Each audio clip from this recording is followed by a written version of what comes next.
사랑의 하나님, 이 시간 각자의 삶의 자리에서 교회로 온라인으로 주님 앞에 모였습니다. 주님을 사랑하는 마음으로 모인 주의 자녀들을 기쁘게 받아주시고 주님께 부르짖는 간절한 기도에 응답하여 주옵소서. 오직 주님만 높여드리고 주의 말씀을 헤아려 삶으로 이루어내는 복된 시간 되게 하옵소서. 예수님의 이름으로 기도합니다. 아멘.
하나님 아버지, 수요일 저녁 각자 바쁜 일상을 잠깐 뒤로하고 하나님을 예배하기 위해 이 자리에 모였습니다. 우리가 일주일의 절반을 살아내고 다시 이곳에 모이게 해주셨음에 감사합니다. 하나님, 우리가 일상에서 알고 지은 죄들과 모르고 지은 죄들이 있습니다. 하나님께 용서를 구합니다. 유난히 길고 더웠던 여름을 지나 완연한 가을이 왔습니다. 길고 더웠던 여름이 하나님께서 지으신 창조 질서를 우리가 어지럽힌 결과일까 두렵습니다. 우리의 죄를 사랑으로 용서하여 주시고 우리도 그 사랑으로 행동할 수 있도록 도와주십시오. 세상에 증오와 혐오가 많습니다. 서로 사랑하지 못하여 사람들이 다투고 이곳저곳에서 전쟁이 일어나고 있습니다. 너무 많은 사람들의 몸과 마음이 죽고 다쳤습니다. 예수께서 우리에게 보여주신 그 사랑을 본받아 우리가 행동으로 이웃을 사랑할 용기를 구합니다. 우리를 평화의 도구로 써주시어 우리가 하나님 나라의 소망과 믿음을 잊지 않고 살아가도록 우리와 항상 함께하여 주심을 믿습니다. 오늘 목사님을 통하여 전해지는 하나님의 말씀이 우리의 믿음을 더 굳건히 하여 하나님께 더 가까이 가고 하나님 나라에 더 큰 소망을 품을 수 있도록 도와주십시오. 이 모든 말씀 예수님의 이름으로 기도드립니다. 아멘.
오늘 말씀은 민수기 16장 말씀입니다.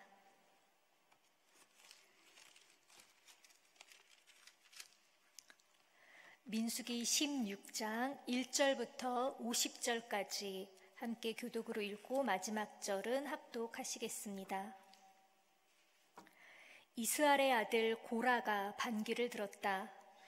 그는 고핫의 손자이며 레위의 증손이다. 엘리압의 아들인 다단과 아비람, 그리고 르우벤의 손자이며 벨렛의 아들인 온도, 고라와 합세하였다.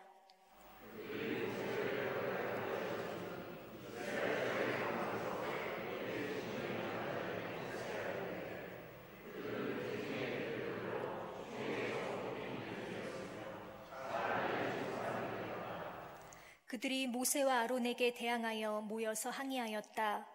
당신들은 분에 넘치는 일을 하고 있소. 온 회중 각자가 다 거룩하고 그들 가운데 주님께서 계시는데 어찌하여 당신들은 주님의 회중 위에 군림하려 하오.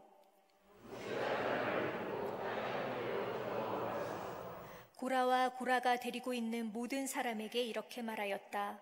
내일 아침에 주님께서는 누가 하나님께 속한 사람이며 누가 거룩하며 누가 그에게 가까이 나아갈 수 있는지를 알려주실 것이요. 주님께서는 친히 택하신 그 사람만을 주님께 가까이 나오게 하실 것이요.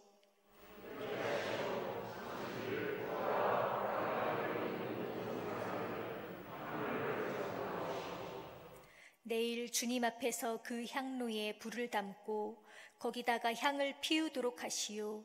그때에 주님께서 한 사람을 택하실 것이요. 그가 바로 거룩한 사람이요. 레위의 자손이라고 하는 당신들이야말로 분에 넘치는 일을 하고 있소.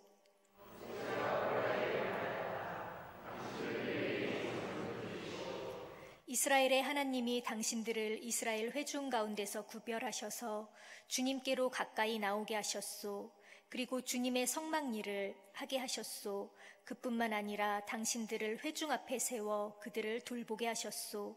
그런데 이것이 당신들에게 부족하단 말이요.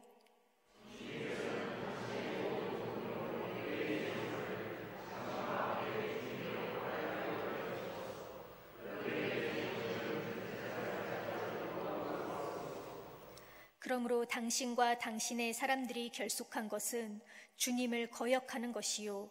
아론이 어떤 사람인데 감히 그를 거역하여 불평을 한단 말이요.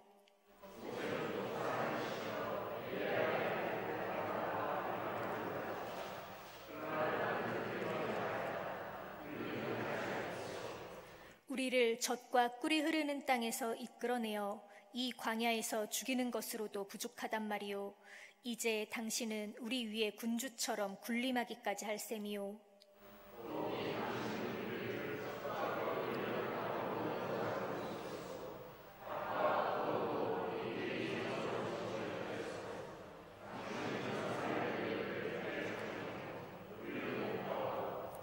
모세는 몹시 화가 나서 주님께 아뢰었다. 저 사람들이 바치는 제물은 바라보지도 마십시오. 저는 저 사람들에게서 나귀 한 마리도 빼앗은 일이 없습니다. 저들 가운데 어느 한 사람에게도 잘못한 일이 없습니다.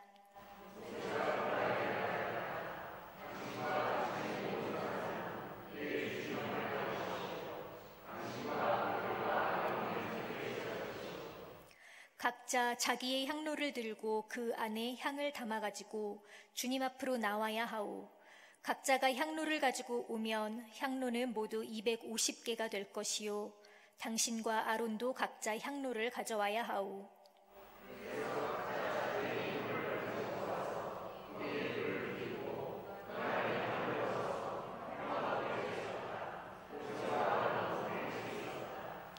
고라는 온 회중을 모두 회막 어귀에 모아 두 사람과 대결하게 하였다. 갑자기 주님의 영광이 온 회중에게 나타났다.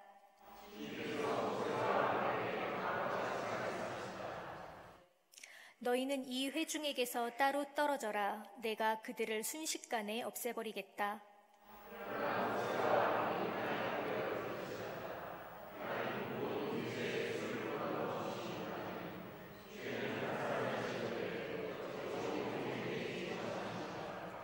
주님께서 모세에게 말씀하셨다.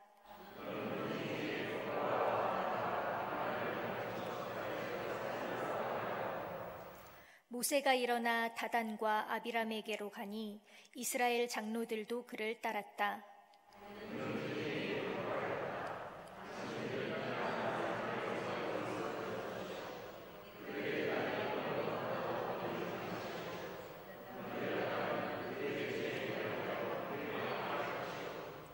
그러자 회중은 고라와 다단과 아비람의 거처 주변에서 물러섰다. 다단과 아비람은 밖으로 나와서 그들의 장막 어귀에 섰다. 그들의 아내와 아이들과 어린 것들도 함께 섰다.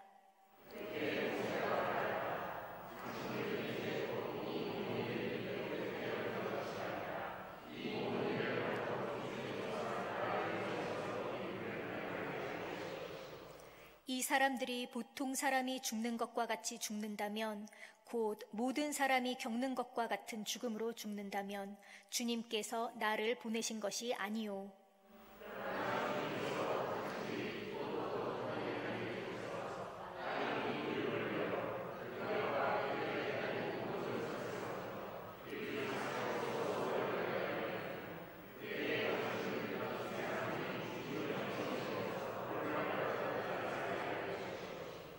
그가 이 모든 말을 마치자마자 그들이 딛고 선 땅바닥이 갈라지고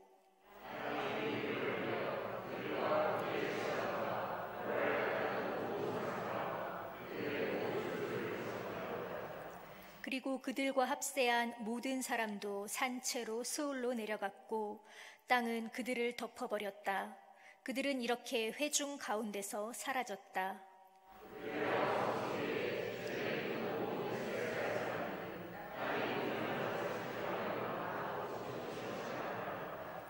주님께로부터 불이 나와 향을 바치던 250명을 살라버렸다. 너는 제사장 아론의 아들 엘르아살에게 일러서 불탄 자리에서 향로들을 모으게 하고 타다 남은 불은 다른 곳에 쏟게 하여라. 이 향로들은 아무나 만져서는 안 된다.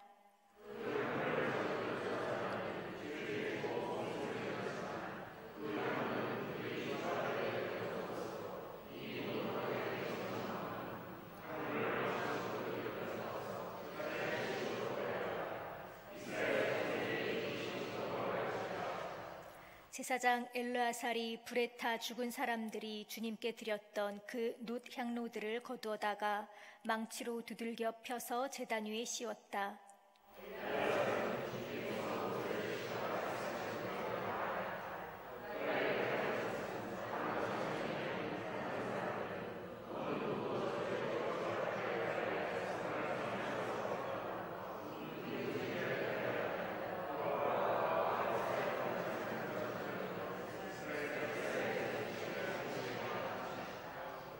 이튿날 이스라엘 자손의 온 회중이 모세와 아론에게 항거하면서 말하였다.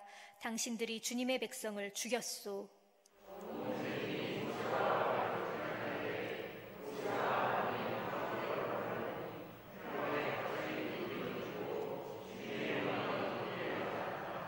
모세와 아론이 회막 앞으로 가니 너희 두 사람은 이 회중에게서 떠나라. 그들을 내가 순식간에 없애버리겠다. 이 말을 듣고 두 사람이 땅에 엎드렸다.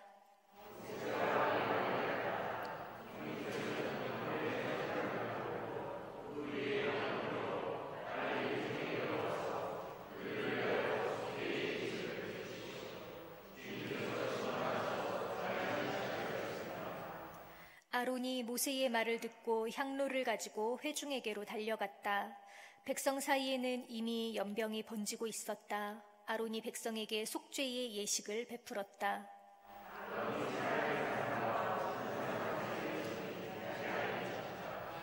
이 연병으로 죽은 사람이 14,700명이나 되었다. 이것은 고라의 일로 죽은 사람 수는 뺀 것이다. 재앙이 그치자 아론은 회막 어귀에 있는 모세에게로 돌아왔다. 아멘. 오늘 마음을 다한 기도와 또 감동이 넘치는 찬양 연주 감사드립니다. 오늘 우리는 창세기, 출애굽기, 레위기에 이어서 민수기에 이르는 성경의 긴 강을 따라오며 거룩하신 하나님의 여러 면모를 배우고 있습니다. 우리의 상식과 이해를 넘어서는 하나님의 그 거룩은 가장 밑바닥에 놓인 약한 자들의 탄식과 신음을 들으시고 그들이 고난당하는 모습을 바라보시며 그 고통을 함께 공감하고 아파하시는 하나님의 사랑으로부터 시작되었습니다. 하나님이 먼저 가장 작고 약한 이들을 자기 자녀 삼으셨고 그들 또한 하나님을 부모 삼아 한 가족 공동체로 한 뜻을 행하며 살아가기 원하셨습니다. 히브리어로 백성이라는 이 단어에는 가족이라는 의미가 담겨 있습니다. 세상의 기준으로 바라보기에 역행하며 뒤처지는 것만 같고 손해보는 것만 같은 그 거룩한 삶의 방식을 한마음 한뜻을 품은 가족으로 똘똘 뭉쳐 살아내고자 하는 것입니다. 하지만 우리가 어려움을 겪을 때 가족만큼 큰 힘이 되는 것도 없지만 늘 같이 있는 만큼 크고 작은 상처를 남기기도 하지요. 하나님은 광야 생활을 통해 거룩한 백성으로 더 단단하고 견고하게 서는 단련의 과정으로 삼고자 했지만 이스라엘 백성들은 거룩하신 하나님에 대한 신뢰로 어려움을 극복하는 데 힘쓰지 않았습니다. 이미 떠나온 나라, 차별과 고통과 죄악이 가득했던 과거 이집트로 회귀하기를 반복했습니다. 그러다가 오늘 민수기 16장에 이르러서는 단순한 과거로의 회귀를 넘어 여러 형태의 반역이 폭발적으로 터져 나오는 것을 볼 수 있습니다. 생각해보면 이 반역은 갑작스러운 결과물은 아니었습니다. 이스라엘 백성은 홍해의 기적을 경험하며 이집트에서 탈출하고도 겨우 두어 달 만에 먹을 양식이 떨어지면서부터 불평과 불만을 내뱉기 시작합니다. 이후에 모세가 시내산에서 늦게 내려온다고 불평하다가 금송아지까지 만들어내고는 결국 수많은 목숨을 잃게 되지요. 그들의 그 끝없는 불평은 14장에서 적과 꿀이 흐르는 땅을 눈앞에 두고도 강해 보이는 적군 앞에 지레 겁을 먹고는 좌절하면서 절정을 이루게 됩니다. 다행히 모세의 간절한 중보로 이스라엘 백성들이 그 자리에서 전염병으로 죽는 것은 간신히 모면했지만 40년 동안 광야를 떠돌며 약속의 땅에 들어가지 못하고 죽게 되는 벌을 받게 됩니다. 뒤늦게서야 벌어진 일을 돌이켜보고자 하나님 말씀을 또 거역하고 마음대로 가나안 땅에 쳐들어갔다가 싸움에서 지고는 추격당하는 형국에까지 처하게 됩니다. 이제 광야에서 40년을 떠돌게 생긴 이스라엘 백성, 그들은 하나님의 거룩한 백성으로서 하나님과 한 가족으로 살아가는 그 삶의 방식을 선택하지 않았습니다. 그리고 이러한 처지에 이른 것이 하나님을 순전히 믿고 따르지 못한 불평과 고집이라는 것도 인정하지 않았습니다. 오직 자신들을 여기로 이끌어낸 모세와 아론이 무능력한 지도자였기 때문이라고 자기 합리화를 하고 있습니다. 그러고는 희망이 없어 보이는 참담한 이 시점에 모세와 아론을 향해 반기를 들고 있는 겁니다. 오늘 반역의 주동자로 등장하는 인물은 고라, 다단, 아비람, 온, 그리고 250명의 총회 대표들, 곧 정치 지도자들이었습니다. 이들을 필두로 시작된 반역의 항거는 41절에 이르러 온 이스라엘 회중으로 확대됩니다. 유다서 1장 10에서 11절을 보면 멸망의 길로 빠져든 대표적인 인물을 가인, 발람, 고라라고 말하고 있습니다. 멸망의 길로 빠진 대명사로 오명을 뒤집어 쓴 고라는 어떤 배경을 가진 사람인지 함께 보겠습니다. 고라는 먼저 레위 족속이었습니다. 레위에게는 세 아들이 있었죠. 게르손, 고핫, 무랄이라는 세 아들입니다.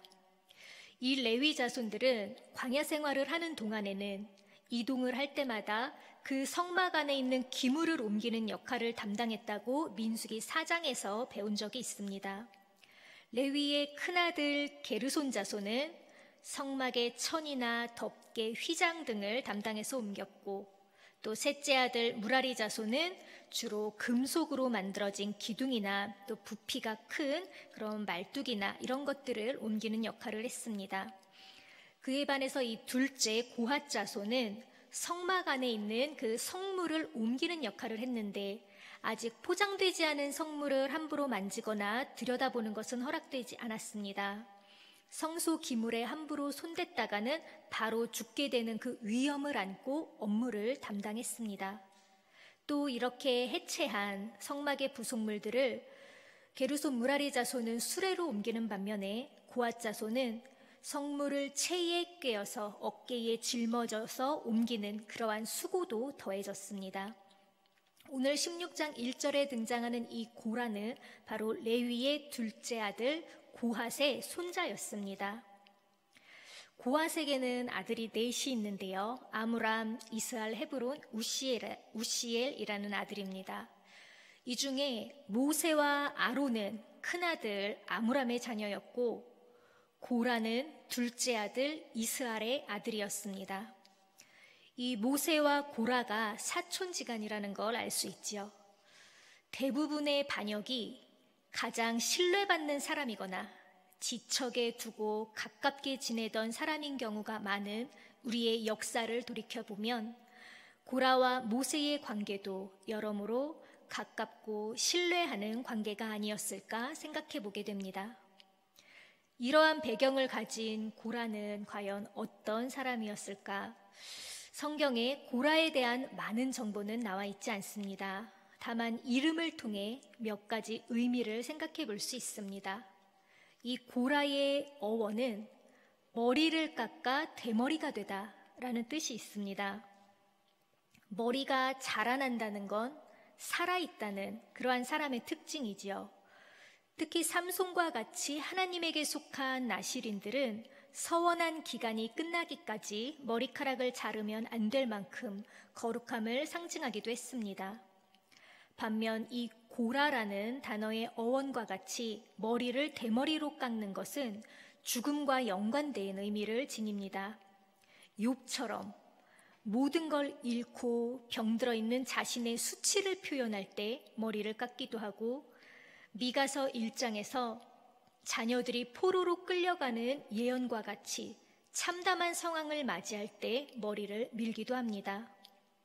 고라의 이름을 통해서 생각해 볼 수 있는 그의 이미지는 머리를 깎아 대머리를 하고 있는 모습이거나 수치스럽고 참담한 상황을 맞이하게 될 것 같은 그의 인생을 떠오르게 합니다. 또한 레위기 21장에서 제사장이 지켜야 할 규례에 대해 소개하고 있는데 5절 말씀에 보면 제사장은 머리털을 깎아 대머리같이 하거나 구렛나룻을 밀거나 제 몸에 칼자국을 내서는 안 된다라는 구절이 있습니다. 사실 고라는 이름부터 제사장이 될 수 없는 사람이었는데 그 자리를 탐하며 반역의 선봉에 서 있는 모습이 안타깝게 보입니다. 다음 고라와 합세한 다단, 아비람, 오는 모두 르우벤 지파입니다. 르우벤은 야곱의 첫째 아들이기 때문에 장자의 권한을 행사할 위치에 있었지만 아버지의 첩을 범한 죄악으로 그 지위를 얻지 못했지요. 이스라엘의 지도자 모세를 배출한 레위 지파나 후계자 여호수아를 배출한 에브라임 지파, 또 인원수가 가장 많고 가나안 땅을 정복할 수 있다고 외쳤던 갈렙이 속한 유다 지파보다 평범한 지위에 놓여 있는 것을 볼 수 있습니다. 그럼 이 레위 지파인 고라와 르우벤 지파인 다단, 아비람, 오는 어떻게 합세할 수 있었을까? 민수기 2장 10절에는 르우벤 지파가 성막 남쪽에 진을 치고 있다고 서술하고, 또 3장 29절에는 레위 지파는 세 자손이 서로 다른 위치에 진을 쳤는데 그 중에 고핫 자손은 성막 남쪽에 진을 치게 되어 있다고 말하고 있습니다.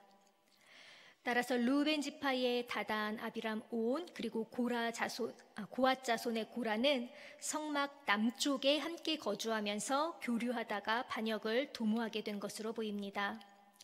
하지만 이들은 반역이라는 명목에 대해서는 서로 마음이 맞았지만 그 내용에 대해서는 차이를 보입니다. 고라는 3절에서 250명의 회중들을 모아 모세와 아론이 분에 넘치는 일을 하고 있다고 외치며 온 회중 각자가 다 거룩하고 그들 가운데 주님이 계시는데 어째서 주님의 회중 위에 군림하려 하느냐고 대들고 있습니다.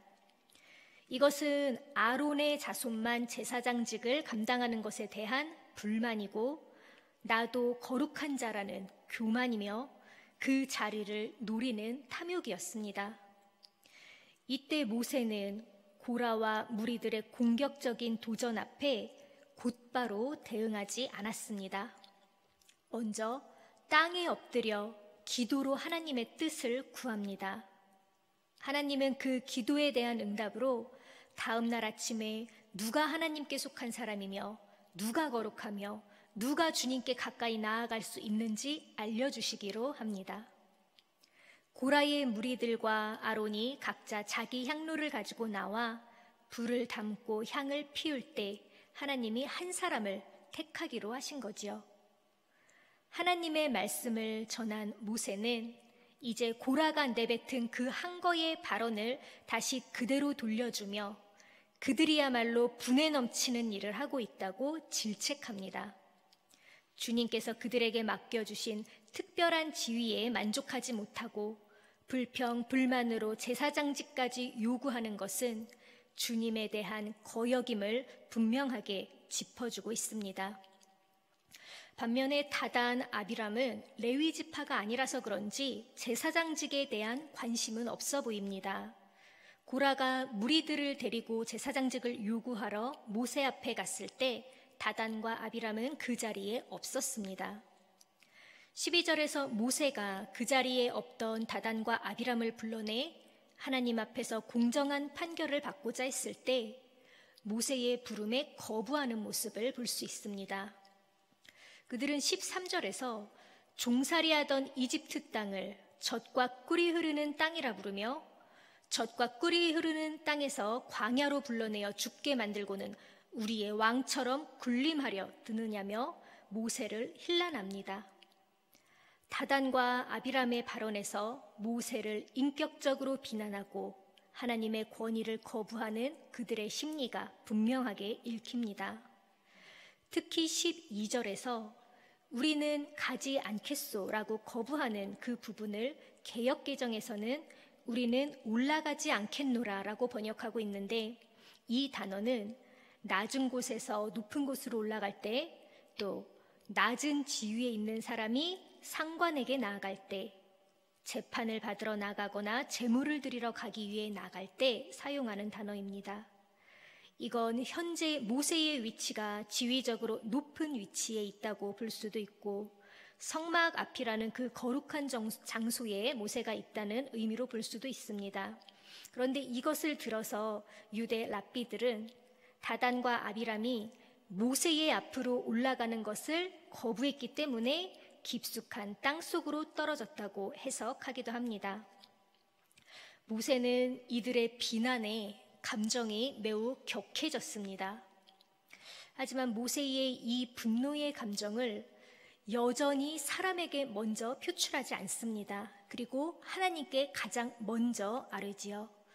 나는 저들에게 어떠한 뇌물을 받거나 잘못한 일도 없으니 저들의 재물은 바라보지도 마시라고 말입니다. 저들의 죄를 물어 처벌하거나 죽음에 이르도록 해서 생명을 해하는 그런 보복성 간구가 아니라 그들이 하나님의 은혜에 감사로 드리는 재물을 받지 않으므로 그들의 판단은 하나님이 원하시지 않는 잘못된 것이라는 것을 스스로 깨달아 받아들이도록 강구하고 있습니다. 혹은 그 다음 날 그들이 모여 하나님께 바치는 그 향을 받지 말라는 것으로 보기도 합니다. 이제 다음 날이 됐습니다. 고라와 250명의 무리는 각자 향로를 하나씩 준비하고 아론도 향로를 준비해서 성막 어귀에 서지요. 그런데 이렇게 하나님 앞에 향로를 들고 서 있는 것은 불과 얼마 전에 겪은 그 충격적인 사건을 떠올리게 합니다. 레위기 10장에서 아론의 아들 나답과 아비후가 잘못된 불이라고도 표현하는 다른 불을 향로에 담아 하나님 앞에 가지고 나갔다가 주님의 분노로 그 자리에서 불타 죽는 사건을 경험했기 때문입니다. 또 역대하 26장 19절에는 교만해진 우시야 왕이 제사장의 역할까지 하겠다며 성전에 분향하러 향로를 들고 들어가는 장면이 있습니다. 이때 제사장 아사랴가 왕을 크게 꾸짖자 왕이 도리어 제사장에게 화를 내고 바로 이때 왕의 이마에 나병이 생기는 사건이 있었습니다. 이처럼 하나님 앞에 분향하는 그 의례는 왕이라 해도 마음대로 할 수 없는 일이고 하나님이 허락하신 제사장마저도 정성을 다하고 신중을 기해야 하는 것인데 하물며 하나님의 아무런 지시 없이 백성이 향로를 들고 주님 앞에 선다는 것은 큰 두려움이 따르는 일일 수밖에 없었습니다. 하지만 고라가 온 회중을 모아 모세와 아론과 대결하려는 이 19절의 장면은 누구라도 제사장의 역할을 수행할 수 있다는 자신의 신념에 확신이 가득해 보입니다. 과연 고라의 신념은 무엇을 근거로 저렇게 확신에 차게 됐을까요? 고라가 말한 내용과 과거의 사건을 살펴보면 출애굽기 19장 6절에 너희의 나라는 나를 섬기는 제사장 나라가 되고 너희는 거룩한 민족이 될 것이다 라고 시내산에서 하나님이 모세를 통해 이스라엘 백성에게 일러주신 말씀을 떠올릴 수 있습니다. 고라는 이 말씀을 자의적으로 해석해서 자신도 얼마든지 제사장이 될 수 있을 거라고 믿게 된 것 같습니다. 우리는 여기서 한 사람의 잘못된 신념이 공동체 전체를 어떤 위험에 빠뜨리게 하는지 곧 볼 수 있습니다. 아침이 되어 주님의 영광이 온 회중 앞에 나타났습니다. 주님은 모세와 아론에게 이 회중을 순식간에 없애버릴 테니 따로 떨어져 있으라고 무시무시한 결정을 내리십니다. 이때 모세와 아론은 다시 한번 하나님의 진노 앞에 엎드립니다. 한 사람의 죄만 벌하시고 온 회중은 살려주시기를 간절히 부르짖었습니다. 250명이 향로를 들고 서 있는 이 자리에도 다단과 아비람은 함께하지 않았고 자기 장막의 가족들과 함께 머물며 과거 종살이하던 이집트에 대한 환상에 사로잡혀 불만을 가득 품고 있었습니다. 하나님은 제일 먼저 고라와 다단과 아비람의 거처에 있는 회중을 멀리 물러가라고 하십니다. 모세와 이스라엘 장로들이 고라와 다단과 아비람의 거처에 이를 때 회중은 물러서고 이들의 아내와 아이들은 밖으로 나와서 장막 어귀에 섭니다. 그리고 이제 모세는 이야기합니다. 이제까지 한 번도 듣도 보도 못한 그 초자연적인 일이 일어날 거라고 외칩니다. 땅이 입을 벌려 모든 걸 삼키고 산채로 스올로 내려가게 될 거라는 겁니다. 모세가 이 말을 마치자마자 땅이 갈라지고 고라, 다단, 아비람 그리고 그의 어린 자녀와 가족 그리고 모세의 경고에도 피하지 않고 그 장막에 여전히 머물고 있던 반역의 무리들이 모두 산채로 스올로 내려갔고 땅은 그들을 덮어 반역자들을 모두 사라지게 되었습니다. 주변에 남아있던 사람들이 소스라치게 놀라 달아나기 시작했는데 이때 주님께로부터 불이 나와 향을 바치던 250명도 모두 살라버렸습니다. 우리는 이 심판의 장면에서 예전 엘리야와 바알 예언자들의 갈멜산 대결의 그 구절이 떠오릅니다. 하나님과 바알 중에 참 신이 누구인지 가리자며 2개의 제단을 준비를 했지요. 이 제단에 불은 붙이지 말고 하늘에서 불을 내려 제단에 제물을 태우는 신이 참신이라는 것을 인정하자는 대결이었습니다. 아침부터 바알 예언자들은 제단을 쌓아놓고 미친 듯이 바알의 이름을 부릅니다. 그들의 의뢰에 따라서 칼과 창으로 자기 몸을 찔러 피를 내기도 합니다. 온갖 날뛰는 행위에도 저녁까지 제단 위에는 작은 연기 한 자락 피어오르지 않습니다. 이제 엘리야의 차례입니다. 이스라엘을 상징하는 12개의 돌을 쌓고 제단 주위에 도랑을 팝니다. 4개의 물통에 물을 담아 제단 위에 3번이나 쏟아붓습니다. 아까 파놓았었던 도랑까지 물이 흘러 출렁출렁 넘쳐납니다. 불쏘시개로 아무리 불을 붙여도 붙지 않을 만큼 제단은 흠뻑 젖어 있습니다. 그때 엘리야의 기도를 들으신 하나님의 행적을 열왕기상 18장 38절에서는 이렇게 표현하고 있습니다. 그러자 주님의 불이 떨어져서 재물과 나무단과 돌들과 흙을 태웠고 도랑 안에 있는 물을 모두 말려버렸다. 온 백성이 이것을 보고 땅에 엎드려서 말하였다. 그가 주 하나님이시다. 그가 주 하나님이시다. 주님의 불은 불씨 하나 살릴 기대조차 할 수 없는 상황에서도 제단과 제단 주위의 도랑까지 모두 말려버릴 만큼 강렬한 능력과 모든 백성을 엎드리게 할 만한 두려운 위험을 지녔다는 걸 알 수 있습니다. 이 두려운 심판의 사건에서도 반역자의 가족이었지만 살아남은 사람들이 있습니다. 민수기 26장 11절 말씀에 그렇지만 고라의 자손은 죽지 않았다라는 기록이 있습니다. 고라를 제외한 그 가족들은 고라와 뜻을 같이 하지 않고 모세의 경고를 따라 장막에서 떠나 생명을 부지했음을 알 수 있습니다. 민수기 4장에서도 한번 소개해드린 적이 있는데 역대기 9장 19절에 이렇게 살아남은 고라의 자손들은 가나안 땅에 정착하여 주님의 성막문을 지키는 임무를 맡게 됩니다. 조상 대대로 문지기의 직무를 담당했다는 이 구절은 하나님을 거역한 조상의 반역이 가져왔었던 그 참담한 결말을 잊지 않고 겸손한 자리에서 주어진 임무에 성실을 다하며 주님을 따르려는 그 진심의 마음이 느껴집니다. 이렇게 반역의 무리들이 사라졌지만 하나님께 드린 향로는 이미 거룩하게 되었기 때문에 아무나 만지면 안 되는 성물이 되었습니다.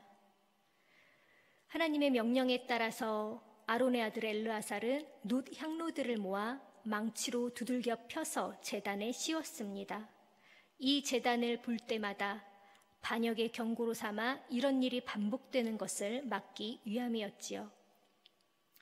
그러고 보면 제사장은 그 주된 업무가 제물을 잡는 도축업이고 또 성막을 옮길 때는 성소 안의 기물을 정해진 순서와 소재로 포장이사 업체처럼 모두 포장해야 했고 때로는 이렇게 250개나 되는 놋 향로를 망치로 두들기는 대장장의 역할도 해야 하니 참으로 고된 그 임무였다는 생각도 듭니다. 이렇게 땅이 갈라지고 강렬한 불길이 타오르면서 이 공포의 심판이 끝나고 다음 날이 되었습니다. 이스라엘 백성들은 전날 있었던 일로 회개하는 것이 아니라 하나님을 거스르는 이 반역의 결말을 목격하고도 도리어 격심한 두려움에 사로잡혀서 이성을 잃고 이전의 습성을 다시 반복하고 맙니다. 모세와 아론이 주님의 백성을 죽였다며 항의하기 위해 몰려든 겁니다. 이때 또 주님의 영광이 다시 나타나고 모세와 아론이 성막으로 가니 주님은 이 회중을 순식간에 없애버리겠다 말씀하시며 그들에게서 떠나라고 하십니다. 모세와 아론은 이제 3번째로 땅에 엎드려 주님의 진노 가운데 이 백성을 살릴 길을 구합니다. 아론이 향로에 제단 불을 담고 향을 피워서 회중들에게 달려가 속죄의 예식을 베풀라고 모세는 다급히 얘기합니다. 속죄의 예식은 보통 짐승의 피를 대신하는 것 외에는 다른 방법이 없었는데 향을 피워 속죄하는 매우 특별한 경우가 등장한 겁니다. 대제사장의 분향이 하나님의 진노를 멈추는 역할을 하며 고라가 살아생전 그토록 바랬던 이 분향은 모세마저도 대신할 수 없는 대제사장의 거룩하고 고유한 사역인 것을 보여주고 있습니다. 백성들 사이에 빠른 속도로 전염병이 퍼져나가는 그 사이 아론은 향로를 들고 달려가 이미 죽은 사람들과 살아있는 사람들 사이에 섰습니다. 삶과 죽음의 경계에 서서 회중을 위해 중보했을 때 그제서야 재앙이 그치게 되었지만 짧은 시간에 이 전염병으로 죽은 사람은 14,700명이나 되었습니다. 이 이야기는 역대지상 21장에 다윗과 무척 닮아 있으면서도 죄인이 하나님 앞에서 보이는 반응은 또 전혀 다른 모습을 볼 수 있습니다. 21장에서 다윗은 사탄의 마음을 따라 인구조사를 하게 됩니다. 하나님은 그걸 악하게 보시고 천사를 시켜서 전염병이 퍼지게 하지요. 이 일로 이스라엘 백성 7만 명이 전염병으로 쓰러지자 이 죄인이었던 다윗은 장로들과 함께 베옷을 입고 땅에 엎드립니다. 이때 갓 예언자가 제단을 쌓아 주님께 화목제와 번제를 드리라고 하자 다윗은 번제를 드리고 이때 하늘에서 불이 내려 이 다윗의 제사에 응답해 주시면서 전염병은 멈추게 됩니다. 이 민수기 사건에서는 백성들이 죄를 짓고 모세와 아론이 땅에 엎드려 부르짖으며 하나님과 백성 사이의 중재자 역할을 했는데 역대지상 21장에서는 죄를 지은 그 다윗이 엎드려 부르짖고 번제를 드려 백성과 하나님 사이의 중재자 역할을 합니다. 두 이야기를 비교해 보면 다윗도 인간이라 많은 죄를 짓고 살았지만 하나님 앞에 자신의 죄를 인정하고 회개하는 그 용기와 순수함을 보며 하나님이 왜 그를 그토록 사랑하셨는지 알 것도 같다는 생각을 해봅니다.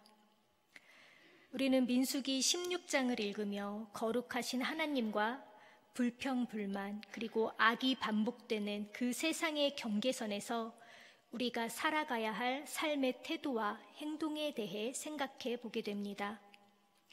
한 사람의 잘못된 신념은 공동체 전체를 죽음의 위기로 몰아넣었지만 또 다른 한 사람이 엎어져 부르짖는 간구는 공동체의 생명을 구원하는 힘이 됩니다. 우리가 살아가고 있는 세상에서 잘못된 신념을 고집하는 한 사람만 있어도 전쟁과 불의로 수많은 사람들의 생명이 위태롭게 내몰리는데 고라와 같이 잘못된 신념을 가진 지도자들이 주위 곳곳에서 고난을 휘두르고 있을 때 우리는 늘 죽음과 생명 사이에서 아슬아슬한 하루를 살아가게 됩니다. 이러한 세상에서 하나님은 모세와 같이 엎어져 하나님께 구원을 부르짖는 한 사람을 찾으시고 하나님은 그 기도에 귀 기울이고 계십니다. 무엇보다 중요한 부르짖음의 내용은 상대를 적대시해서 편을 가르고 물리쳐 처단해달라는 간구가 아니라 잘못된 신념과 고집을 받아주지 않으므로 스스로 멈출 수밖에 없도록 간구하는 것입니다. 또 한 생명이라도 더 지켜내기 위한 그 간절한 간구가 엎어져 부르짖던 그 모세의 기도였습니다. 이제 우리들도 주님 앞에 엎드려 부르짖는 간구의 기도를 드리기 원합니다. 분리와 분단, 불평과 불만이 만들어내는 갈등의 벽을 세차게 흔들어 작은 틈을 만들어내고 종국에는 허물어지는 그래서 하나님의 거룩한 나라를 확장시켜 나가기 원합니다. 바로 우리 예수님이 인종의 차별, 신분의 차별, 약자에 대한 차별, 종교의 차별로 경계지어진 세상을 자유롭게 넘나들며 하나님을 따르는 거룩한 백성으로 회복시켰듯이 말입니다. 예수 그리스도를 따라 모든 차별의 경계를 허물고 한 생명을 소중히 여기는 마음으로 하나님의 거룩한 백성의 삶을 살아가는 하루하루가 되기를 간절히 소망합니다. 말씀을 기억하시며 함께 묵상하시겠습니다.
사랑의 하나님, 우리 모두 주님의 거룩한 백성으로 살아가기 원합니다.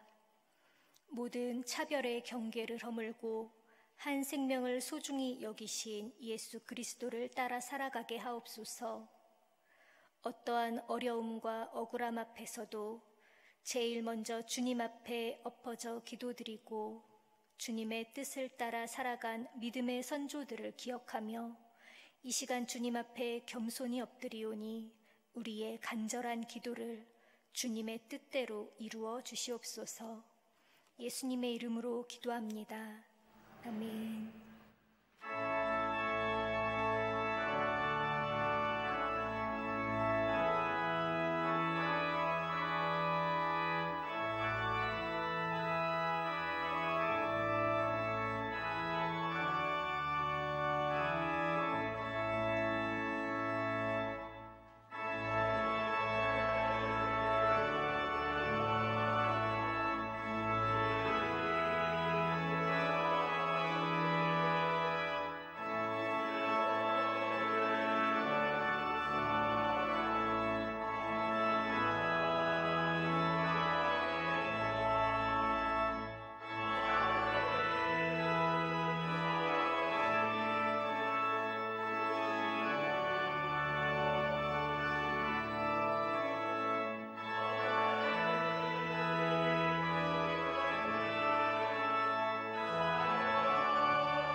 주님 가르쳐 주신 기도 함께 드립니다.